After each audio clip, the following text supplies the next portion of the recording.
여러분 반갑습니다.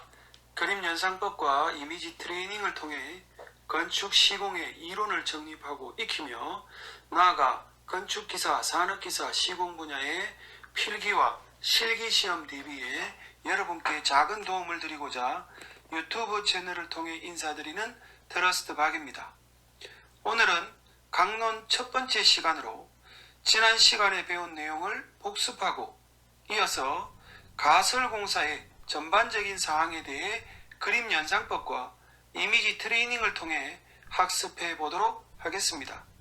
영상이 마음에 드신다면 수강료 대신 구독, 좋아요, 알림 설정 꼭 부탁드립니다. 지난 시간에 배운 입찰 방식과 입찰 순서, PQ 제도, 턴키 도구, 시방세에 대해 복습해 보겠습니다. 입찰 방식을 그림으로 연상해 보면 내 집 지어줄 사람 여기 모여서 입찰하시오 라는 경쟁 입찰과 당신이 내 집을 지으시오 라는 개념인 특명 입찰, 수의 계약으로 구분되고 경쟁 입찰은 누구든지 입찰에 참가할 수 있도록 하는 공개 경쟁 입찰과 건축주가 봤을 때 가장 잘 지을 수 있을 것 같은 업체 여러 개를 선정해 그 업체만 입찰에 참가할 수 있도록 하는 지명 경쟁 입찰, 그리고 어떤 제한을 두고 그 제한에 적합한 업체만 입찰에 참가하는 제한 경쟁 입찰로 구분됩니다. 입찰 순서를 스토리텔링에 연상해 보면 몇 월 며칠 몇 시에 본 공사를 수행할 의향이 있는 사람은 여기 모여라 라는 입찰 공고를 보고 그날 그 장소 그 시간에 와서 참가 등록하면 발주자로부터 설계 도면을 받고 자리에 앉아 현장 설명을 듣고 의문점에 대해 질의응답을 갖습니다. 각자의 소속 회사로에 돌아간 시공자들은 입찰을 위해 견적 업무에 돌입하게 되고 지정한 날짜에 입찰 등록을 하고 견적서를 제출합니다. 그리고 입찰, 개찰, 낙찰의 과정을 거쳐 계약과 착공을 수행합니다. PQ 제도는 접두어 PRE, 프리, 미리라는 뜻에 주목해 미리 이 업체가 입찰에 참여할 수 있는 자격이 있는지 없는지 사전에 심사하는 제도로 이해하면 될 것입니다. 턴키 도급은 단어 자체에서 힌트를 얻어 턴키, 즉 키를 넣어서 돌리면 된다로 이해해 발주자는 돈을 주고 키를 받아 집에 문을 열고 들어가서 사용하면 된다라는 개념으로 암기하면 되겠습니다. 시방서는 설계도면 맨 앞쪽에 언급된 글로 작성된 것을 기억해 설계도면에 표현할 수 없는 내용과 공사의 전반적인 사항에 지침이 되도록 설계자가 작성하는 설계도서의 일부로 이해하면 될 것입니다. 이상의 내용을 그림 연상법으로 꼭 기억하시기 바랍니다. 오늘은 강론 첫 번째 시간으로 가설공사에 대해 전반적으로 살펴보겠습니다.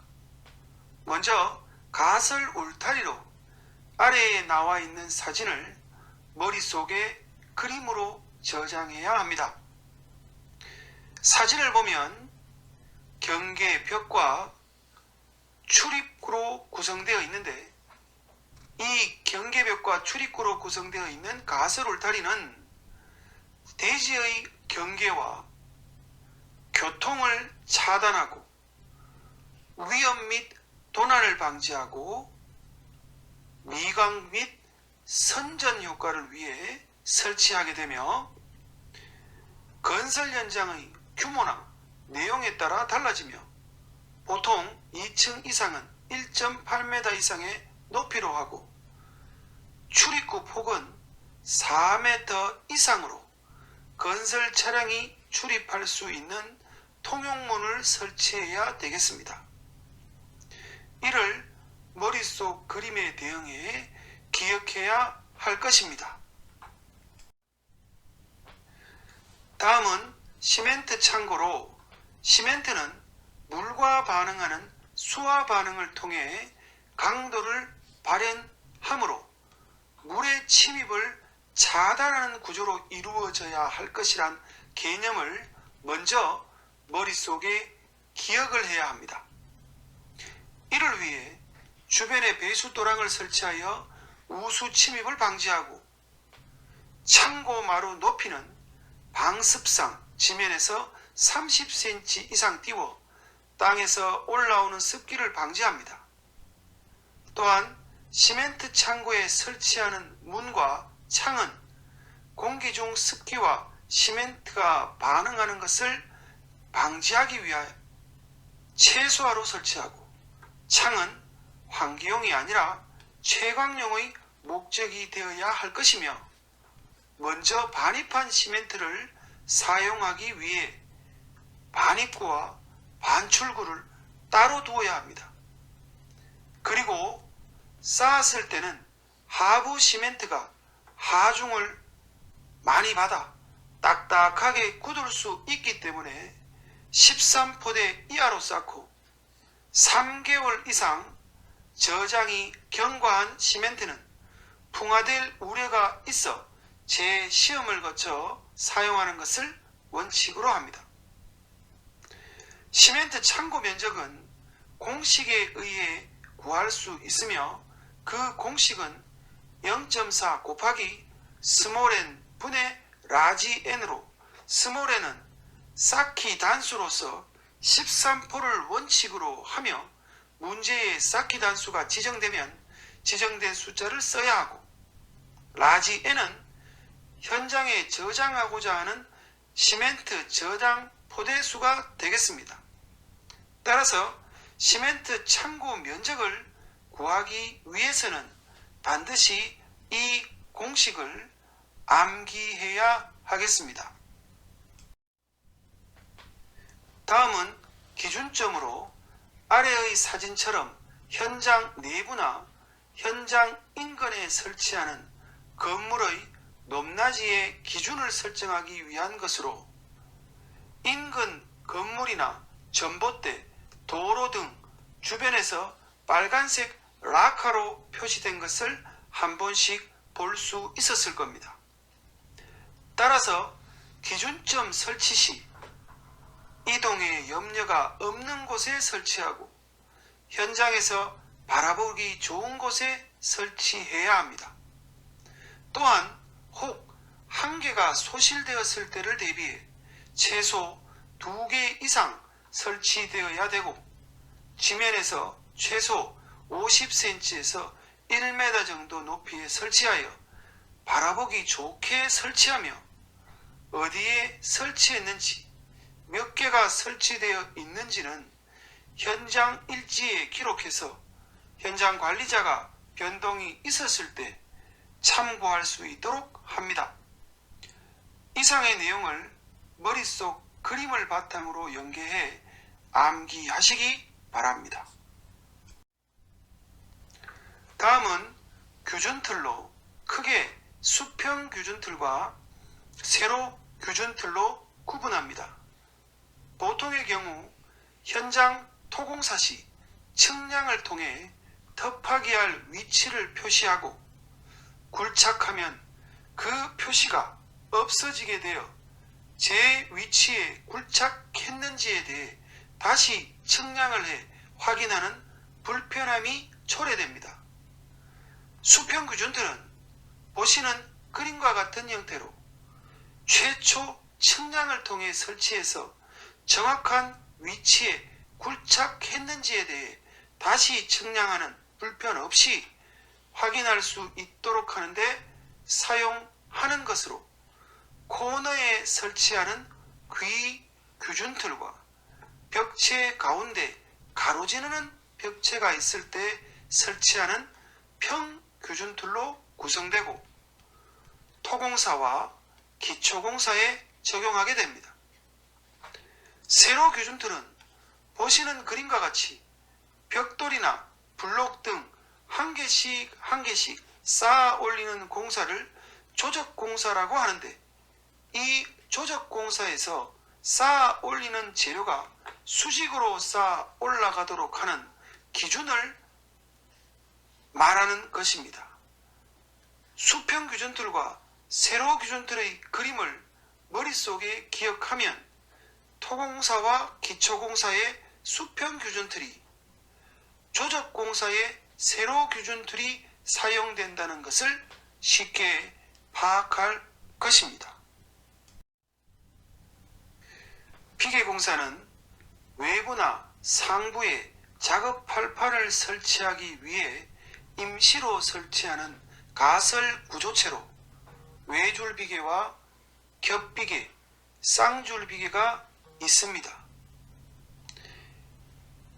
비계공사에는 여기를 기둥, 여기를 띠장, 여기를 장선이라 하는데, 외줄비계와 겹비계는 기둥이 한 곳이고 외줄비계는 띠장이 한 곳이지만 겹비계는 띠장이 두 곳이라는 특징으로 구분할 수 있습니다. 또한 쌍줄비계는 기둥이 두 군데로 쌍줄이 되겠습니다. 이 그림을 머릿속에 기억하시고 현장에 설치되어 있는 비계를 보고 외줄비계인지 겹비계, 쌍줄비계인지를 말할 수 있어야 하겠습니다. 그리고 현장에 사용하는 비계는 강관 파이프 비계로서 시공에 사용되는 재료는 세 가지가 있으며, 먼저 커플링은 강관 파이프와 강관 파이프를 연결하는데 내부에 들어가 부착 연결되도록 하는 재료가 되겠고요. 클램프는 강관 파이프와 강관 파이프가 교차되는 곳을 고정해 주기 위해 사용하는 비계 재료이며, 베이스 플레이트는 강관 파이프의 내부가 뚫려져 있기 때문에 땅에 설치해 상부 작업을 하게 되면 땅 속으로 박힐 수가 있어 하부에 땅과 접하는 면적을 크게 할 목적으로 설치하는 재료입니다. 이상의 내용을 머릿속 그림을 바탕으로 연계해 암기하시기 바랍니다. 강간 파이프 비계의 특징은 오른쪽에 있는 사진을 참고해 머릿속에 그림 연상법으로 기억할 것입니다. 앞에서 언급했듯이 세로로 설치되어 있는 것을 기둥이라고 하며 그 간격은 1.5m 내외가 되겠고, 기둥과 기둥을 수평으로 연결하는 띠장과 장선의 간격도 1.5m가 되겠습니다. 여기서 제1띠장은 외부에서 건물 내부로 들어가야 되기 때문에 진출입의 편의를 위해 2m 이하로 규정되어 있으며, 기둥 하부에는 베이스 플레이트를 설치합니다. 비계 기둥 한 개는 700kg 이하의 하중을 받을 수 있고, 기둥과 기둥 사이에 부담하는 하중은 400kg 이하로 규정되어 있어 이를 토대로 안전관리에 철저히 노력해야 되겠습니다.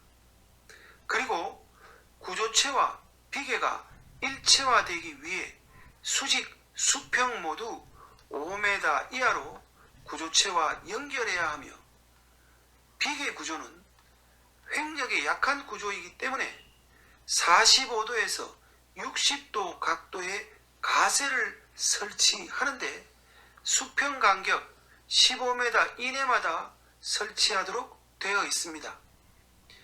이런 비계의 특징을 머릿속에 암기하기 위해서는 이런 사진과 같은 그림을 머릿속에 저장하고 그림을 떠올리며 기둥과 기둥의 간격은 1.5m, 띠장과 띠장 사이, 장선과 장선 사이의 간격도 1.5m, 제1띠장은 2m 이하, 기둥과 기둥 사이는 400km 이하, 기둥 한 개는 700km 이하의 하중을 부담할 수 있으며 구조체와 수직으로 수평으로 연결시키는데 그 간격은 5m 이하로 연결하고 횡력에 대응하기 위한 가세는 보통 45도 각도로 15m 이내마다 설치한다는 것을 그림과 1대1로 대응해 암기하고 이미지 트레이닝하는 것이 가장 좋은 방법일 것입니다. 오늘 마지막으로 학습한 가설공사와 관련된 문제를 한번 살펴보겠습니다. 문제의 기준점 BM에 관한 다음 설명 중 옳지 않은 것은 2020년 9월 출제된 문제입니다. 이 문제는 기준점 사진을 머릿속에 떠올리며 풀어보아야 합니다. 1번 신축할 건축물의 높이 기준을 삼고자 설정하는 것이다. 자, 기준점은 이것이 맞습니다. 2번 기준점의 위치는 수시로 이동 가능한 사물에 설치하는 것이 좋다. 이것은 틀렸죠. 기준점은 건물 높낮이의 기준이 되기 때문에 이동의 염려가 없는 곳, 즉 인근 건물이나 도로에 주로 설치해야 합니다. 3번 바라보기 좋은 곳에 적어도 2개 이상 설치해 두어야 한다. 맞습니다. 4번 공사가 완료된 뒤라도 건축물의 치마, 경사 등을 확인하기 위하여 사용되는 경우가 있다. 드물지만 맞습니다. 따라서 답은 2번이 되겠습니다. 다음 문제, 다음 중 가설공사와 관련이 없는 것은 2020년 9월 출제된 문제입니다.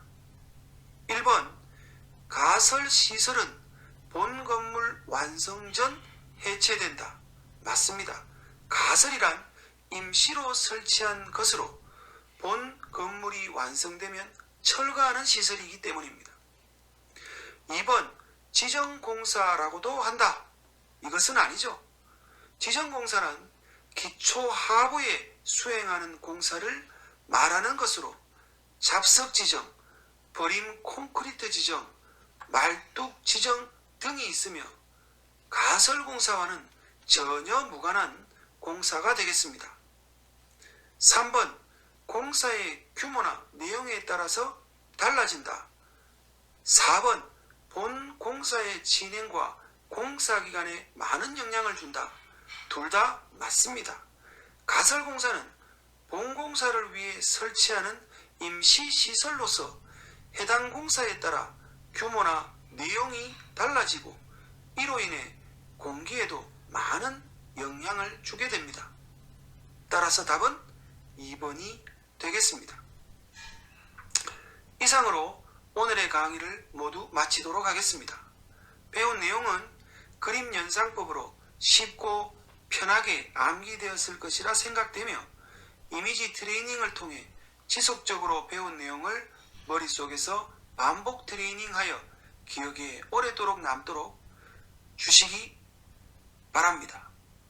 강의한 내용이 혹 마음에 들지 않았거나 부족한 부분 있더라도 널리 양해해 주시기 바라며 끝까지 들어주셔서 감사드리고 영상이 여러분께 도움이 되셨다면 구독, 좋아요, 알림 설정 꼭 부탁드립니다.